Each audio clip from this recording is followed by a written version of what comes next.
कप्तानी की जो बात की जा रही है अजहर खान साहब से, हम ये जानना चाहेंगे अजहर खान साहब, आप 5 कप्तान हैं, क्या समझते हैं? इसमें हमने शाहीन शाह अफरीदी की कप्तानी इसमें देख ली, वो अप टू द मार्क उस तरह से नजर नहीं आए। दूसरे एंड पर हारिस है, मोहम्मद रिजवान है, साउथ शकील चूंकि एक अरसा दराज डोमेस्टिक में परफॉर्म करते आ रहे हैं। आपके नजदीक आपको क्या लगता है कौन सा ऐसा क्रेडिबल कप्तान इनमें से है जो आगे चल के पाकिस्तान को लीड कर सकता है?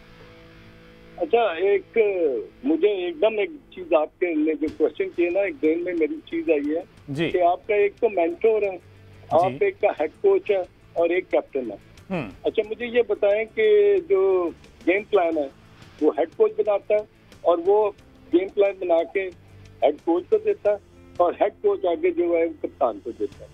क्या यही सिलसिला चल रहा है कि यहाँ कोई और डिफरेंट कोई आपने ऑब्जर्वेशन किया है या सलमान भट्ट साहब ब्रीफ किया होगा कि नहीं यहाँ पर मैं, क्योंकि क्रिकेट जिस जमाने में खेला ना, वहाँ पर कप्तान जो था ना वो बहुत स्ट्रॉन्ग और डिसीजन मेकर होता है। बिल्कुल। अब अगर आपकी सारी क्रिकेट बाहर से ही होनी है जिसमें हेड कोच ने और मेंटोर ने बैठकर जो गेम प्लान बनाना है उसकी एग्जीक्यूशन जो है वो अंदर कैप्टन करनी है, तो मुझे बताएं कि अगर उस एग्जीक्यूशन में कोई फर्क महसूस होता है तो who is going to take the blame? Mentor ने ये कहना कि मैंने हेड कोच के साथ बैठकर ये प्लान दिया था, उसको ये कैप्टन ने एग्जीक्यूट ही नहीं किया, या कैप्टन कहेगा जी के प्लेयर्स ने एग्जीक्यूशन नहीं। तो ये ब्लेम गेम जो है ना, ये नहीं होनी चाहिए। अब अभी आपने बात की कि 5 कैप्टन की के जो इस वक्त आपके डिफरेंट टीमों के साथ ना मुंसलिक है और वो ये कंपेटिटिव वनडे क्रिकेट खेल रहे हैं।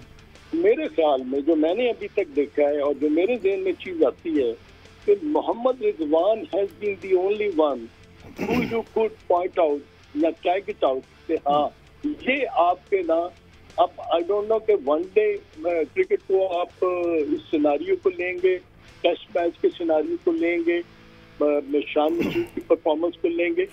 ये मेरे लिए बड़ी चिंता की बात है कि जब आप डिसीजन लेंगे तो क्या वनडे चैंपियनशिप को मद्देनजर रखेंगे कि टेस्ट मैचेस को रखेंगे? और अगर वनडे को रखेंगे तो फिर तो जो आपकी चैंपियंस ट्रॉफी आ रही है उसमें तो फिर आपको there is no doubt about that कि Mohammad Rizwan should be singled out as one captain who has been away from all captains. Sir, ये आपने जो अजहर खान साहब रिजवान की बात की है, मैं थोड़ा सा इस पे ही कहना चाहता हूँ कि रिजवान जैसे बंदे जो है ना वो पाकिस्तान क्रिकेट बोर्ड को पसंद नहीं होते, क्योंकि रिजवान अगर कहे ना कि मुझे ये बंदा चाहिए तो वो उसको बंदा हर हाल में चाहिए होता है। तो आपको भी पता है क्योंकि आप क्रिकेट का भी हिस्सा रह चुके हैं, रिजवान जैसे जो अपने स्टैंड पे खड़े होते हैं वो उस तरह के बंदे पाकिस्तान क्रिकेट बोर्ड जो है ना अफोर्ड नहीं कर सकता, चाहे वो ये वाला दौर हो चाहे वो पुराना दौर हो। और जो भी आपने बात की है कप्तान स्ट्रॉन्ग होना चाहिए, तो यहाँ पे कप्तान को स्ट्रॉन्ग होने दिया नहीं जाता।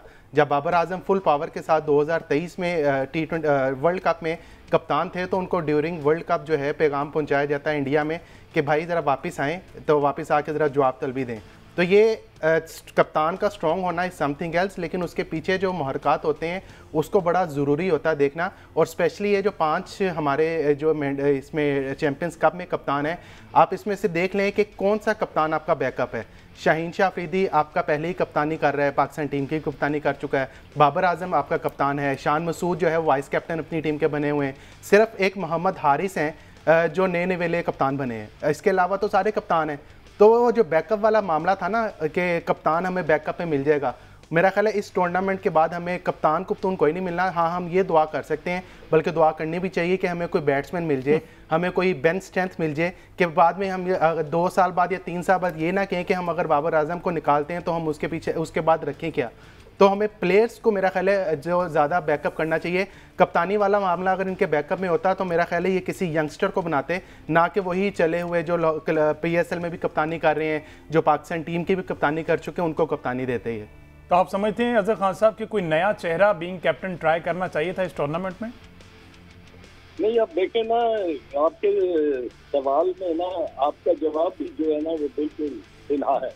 वो इसलिए कि जब भी आप कैप्टनसी के रोल को आप डिफाइन करते हैं ना तो बहुत सारी चीजें देखने पड़ती हैं। जो 11 खिलाड़ी है ना उनमें से आप क्यों कैप्टन चूज करते हैं?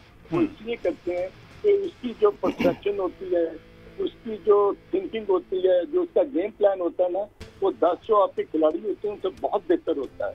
उसकी सोच बहुत आगे की तरफ होती है। अगर वो डिसीजन मेकिंग में कम हो जाएगा, सर उसका गिर जाएगा, उसका चेहरे के एक्सप्रेशन लगेंगे कि ये गिरा हुआ है, तो वो फिर पता क्या पूरे जो 10 खिलाड़ी है ना वो भी इफेक्ट होंगे।